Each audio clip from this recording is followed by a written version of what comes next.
Let's dive into how you could break out of our real-world matrix. Question reality, like a suspicious detective. Imagine you're a detective in a noir film, except the case isn't a missing person, it's your entire reality. Start questioning everything. Glitches in the matrix?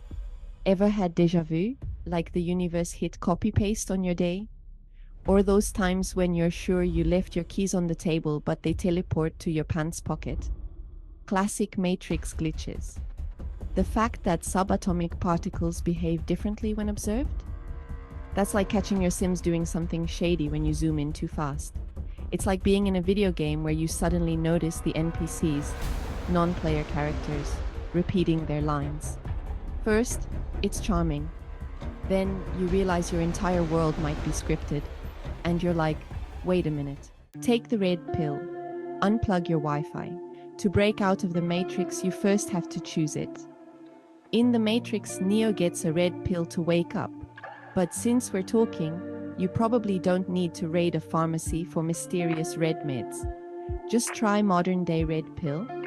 Maybe it's turning off your phone, meditating, or skipping a doom scroll session on social media. Basically, you stop letting the simulation's algorithms decide what you think. If the internet feels like it's controlling your reality, well, it probably is. Think of it like quitting an online multiplayer game. Once you unplug, you might realize, oh, there's a whole offline world I forgot about. Except in this case, the offline world might be the real reality. Embrace your inner Neo.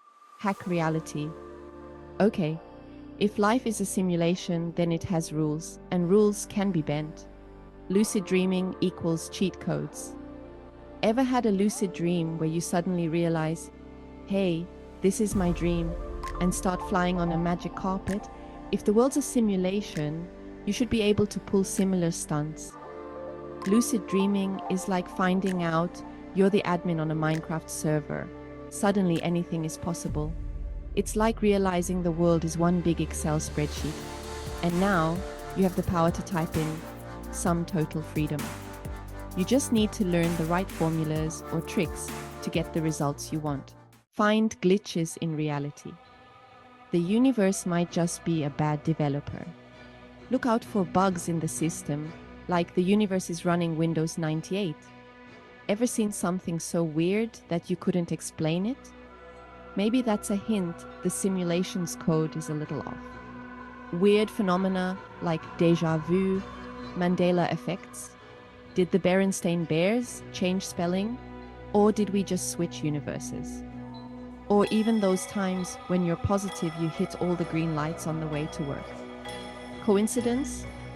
Or a lazy coder?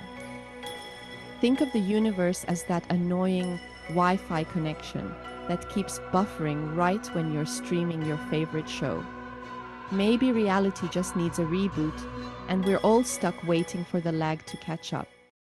Question the social constructs, the Matrix Office Edition. If you ever feel like life is an endless string of emails, bills, and meetings where people say, let's circle back on this, you may have already discovered a major clue. The system is designed to keep you distracted. Capitalism, media, culture, they're all possibly part of the keep them busy so they don't realize the truth plan. Ever wondered why, no matter how much you work, you're still playing Monopoly but losing to the bank? That's the simulation winning. It's like being stuck in a job where you suspect your boss is actually an NPC designed to prevent you from questioning the bigger picture.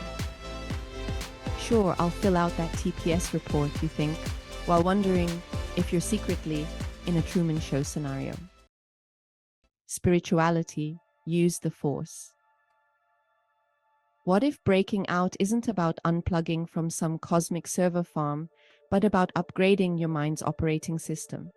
Spiritual practices like meditation, mindfulness, or if you're feeling adventurous, ayahuasca might be your key. Ancient wisdom tells us the world is an illusion, or Maya in Hinduism, So breaking out of the matrix could be as simple as realizing it's all in your head. Enlightenment is basically unlocking God mode. Think of it like leveling up in a video game.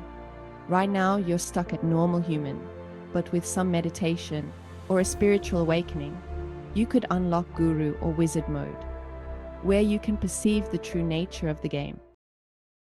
AI, simulation theory, and how to become a reality hacker. If this is all a simulation, then there's some entity running it, whether it's future humans, aliens, or an overzealous AI. The trick is figuring out how to talk to the person at the keyboard or turn off the game console.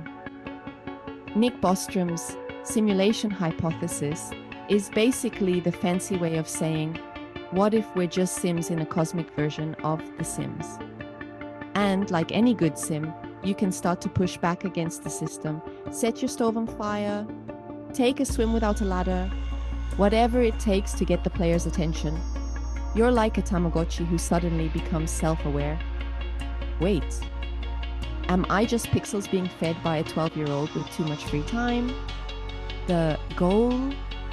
Find a way to beep so loudly that the player decides to take you seriously, or at least give you more treats. The existential question. Does it even matter? Here's the big twist. If you break out of the matrix, what is next? You might find out the real world is even more boring, like stepping outside to discover it's just an endless desert where your internet connection still sucks. What if the matrix is better? Maybe Cypher had a point when he said, ignorance is bliss. Would you really want to escape? Or would you take the blue pill and head back to Netflix and pizza? Imagine you think you're escaping from a cage, but you realize the cage was actually keeping you safe from the even bigger monster outside. It's like leaving your comfy cocoon of social media, only to find out everyone IRL still talks about their lunch. So do we escape or embrace the madness? Breaking out of our matrix might not be about physically disconnecting, but mentally and spiritually upgrading your OS. Whether it's questioning reality, exploring altered consciousness, or just finding a way to glitch out of the boring parts, the path is more fun when you approach it with a sense of humor. After all, if we're living in a simulation, at least we can enjoy the ride until the Wi-Fi cuts out. Thank you for listening.